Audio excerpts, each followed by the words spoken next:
में विमंदित मूक बधिर बालिका के साथ दुष्कर्म के मामले में एक नया मोड़ सामने आया है।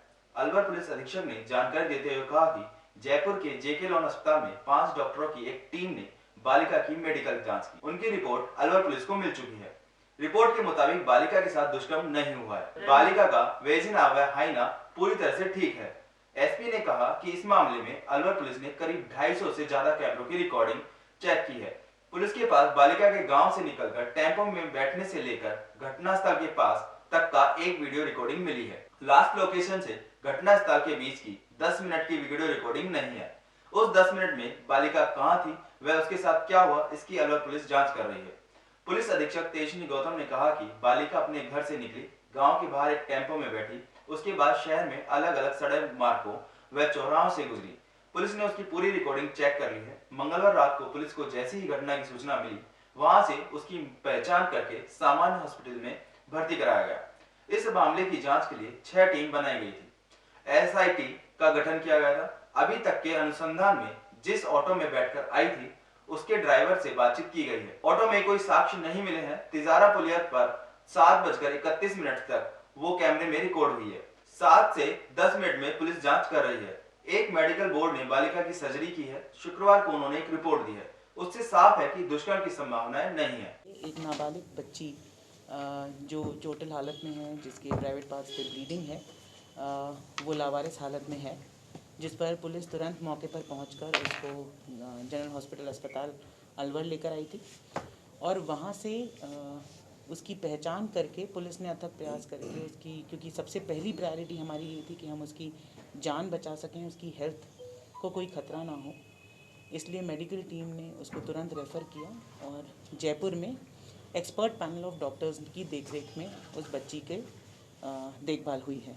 बच्ची अभी स्टेबल है और तुरंत ही इसमें जैसे ही बच्ची की पहचान हुई है, रात में मुकदमा दर्ज किया जाकर अनुसंधान शुरू किया गया था। पुलिस की विभिन्न 6 टीम्स ने और एसआईटी गठित कर, मैंने खुद डीएसटी और साइक्लोन सेल्स की अलग अलग हमने टीम्स बनाई थी। शहर के क्योंकि हमारे पास बच्ची जो विमंदित है, थोड़ा कम समझती है और कम बोल पाती है, इस वजह से बच्ची की तरफ से हमारे पास कोई क्लू नहीं था इस केस में आगे बढ़ने के लिए। इसलिए हमने टेक्निकल एविडेंस और साइंटिफिक एविडेंस को अपना स्तर, अपना आधार बनाया इन्वेस्टिगेशन के लिए और expert panel of FSL Jaipur से, expert panel of dog squad Jaipur और एसएसबी से मंगाकर इस पूरे इन्वेस्टिगेशन में उनका सहयोग लिया, उनकी मदद ली। अभी तक के हमारे इन्वेस्टिगेशन में, अनुसंधान में, जो हमने टेक्निकल एविडेंस के बेस पर पूरे शहर भर के जो कैमरे खंगाले, उनसे ये क्लियर हुआ है कि बच्ची जिस ऑटो में बैठकर शहर आई थी, उस ऑटो को हमने चिन्हित कर लिया है। उस ऑटो ड्राइवर से पूछताछ भी हो गई है। बच्ची अकेले ऑटो में बैठी है अपने घर के पास से और यहाँ शहर में उसको उतारा है। जब बच्ची ऑटो में थी तो अन्य सवारियाँ भी ऑटो में साथ में थी, जिनसे भी हमारी पूछताछ जारी है। जो ऑटो है उसका भी हमने प्राइमा फेसी एफएसएल टीम से मौका निरीक्षण कराया गया है और ऑटो में भी सेक्सुअल असॉल्ट या इस तरीके की कोई घटना का कोई वहाँ से ओरिजिन हुआ हो, ये पुष्टि नहीं हुई है। ऑटो में इस तरीके के कोई साक्ष्य नहीं मिले हैं। उसके बाद शहर में विभिन्न जगहों पर इस बच्ची के सीसीटीवी फुटेज में ये अकेली नज़र आ रही है, जिसमें इसका कोई पीछा करता हुआ या इसके साथ कोई व्यक्ति संदिग्ध ऐसा नहीं नज़र आ रहा और ये पैदल पैदल चलती हुई नज़र आ रही है। जहाँ से ये ऑटो से उतरी है शहर में और वहाँ से लेकर तिजारा पुलिया चढ़ने तक की क्रोनोलॉजिकल सीसीटीवी फुटेज, उस पूरे रूट चार्ट को बनाते हुए टेक्निकली हम लोग तिजारा पुलिया तक चढ़ने तक की फुटेज पर पहुँच चुके हैं। 7:31 की एक फुटेज है जिस पे वो तिजारा पुलिया पे चढ़ती हुई नज़र आ रही है, यानी घटनास्थल से लगभग 300-350 मीटर की दूरी तक वो कैमरा में हमारे पास टेक्निकली नज़र आ रही है, चलती हुई नज़र आ रही है। उसके साथ कोई व्यक्ति या कोई संदिग्ध इंसान नज़र नहीं आ रहा है और वो पैदल पैदल चलती हुई नज़र आ रही है, तो स्वस्थ नज़र आ रही है।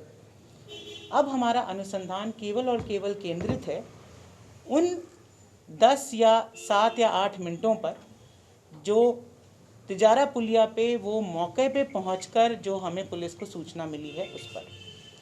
उसके लिए हमारी सारी टीम्स जो हैं वो पुलिया के आसपास लगे जितने भी कैमरास हैं उनकी फुटेजेस को खंगाल रही हैं। उस दिन जो उस पर्टिकुलर ब्रिज पे उस पर्टिकुलर टाइम फ्रेम पे जितनी भी गाड़ियाँ उस पर चढ़ी हैं उनकी भी चिन्हीकरण और उनसे भी पूछताछ हम कर रहे हैं।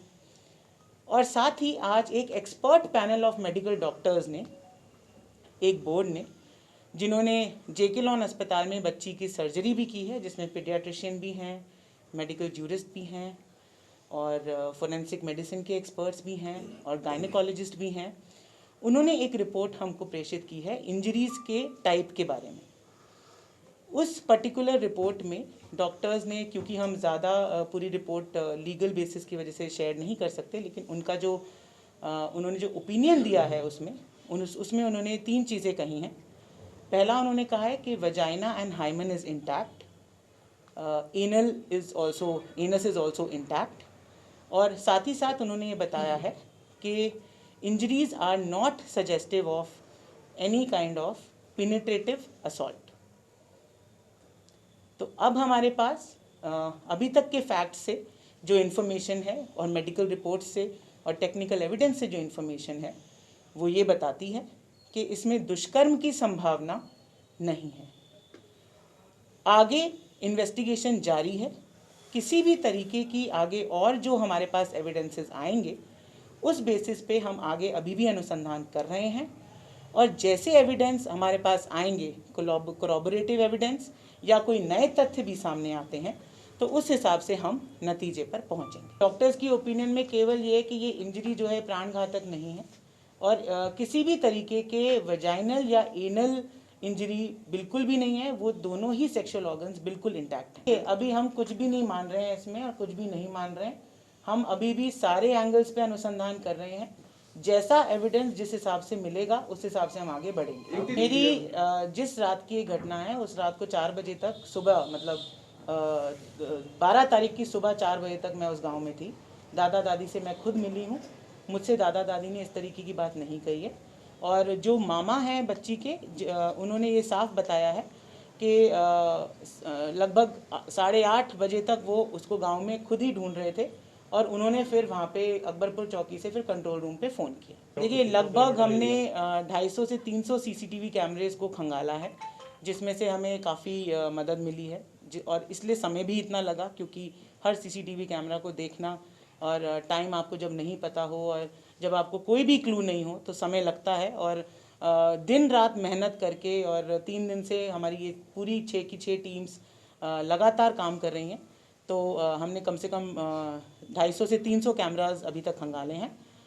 देखिए, अभी तक की मेडिकल रिपोर्ट से यही है कि जो दोनों सेक्सुअल ऑर्गन्स हैं वो इंटैक्ट हैं और किसी भी तरीके का पेनिट्रेटिव असॉल्ट नहीं पाया गया है मेडिकल रिपोर्ट्स में। देखिए, इस बाबत अभी भी अनुसंधान जारी है। मैं आपको अभी तक के जो फैक्ट्स हमारे पास आए हैं सिर्फ वही बता रही हूँ। देखिए, जितने भी फुटेजेस हमारे पास आए हैं वो सारे लिंक्ड हैं और बच्ची अगर कहीं से बीच में कैमरा की नज़र से अगर गायब भी है तो हमारे पास उसके लिए लोगों ने उसको देखा है, तो वो चीज़ें भी कवर हो रही हैं। यानी किसी जो व्यक्ति वहाँ पे, किसी की शॉप है या किसी की चाय की थड़ी है, तो इस तरीके के लोगों ने भी उसके वहाँ से गुजरने की, बैठे रहने की पुष्टि की। देखिए, अनुसंधान उसी डायरेक्शन में जारी है कि ब्रिज के ऊपर ऐसा क्या हुआ है जिसकी वजह से ये इंजरीज उसको आई हैं। क्या एक्सीडेंट हो सकता है मैम इस तरीके की स्थिति में, परिस्थिति? देखिए, अभी संभावना कोई इससे इनकार नहीं किया जा सकता और हमारा अनुसंधान हर एंगल पे जारी है। जो भी एंगल इसमें हमारे पास तथ्य आएंगे, जो एविडेंस आएगा, उसके हिसाब से हम लोग इसमें आगे बढ़ेंगे। बिल्कुल, यहाँ पे गायनेकोलॉजिस्ट द्वारा जांच हुई थी और उन्होंने एक प्रारंभिक रिपोर्ट मौखिक रूप से बताई थी, पर उन्होंने केवल और केवल वजाइनल इंजरीज़ के बारे में बताया था। एनल इंजरीज़ के बारे में उन्होंने यहाँ पे कमेंट नहीं किया था और उन्होंने उनको रेफर कर दिया।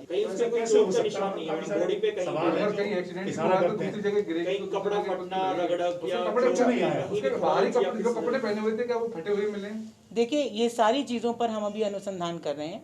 मेडिकल रिपोर्ट्स और टेक्निकल एविडेंस के हिसाब से अभी तक की हमारी जो लीड्स हमें मिली है और जहाँ तक हम पहुँचे हैं, उस बारे में मैंने आपको आज बताया।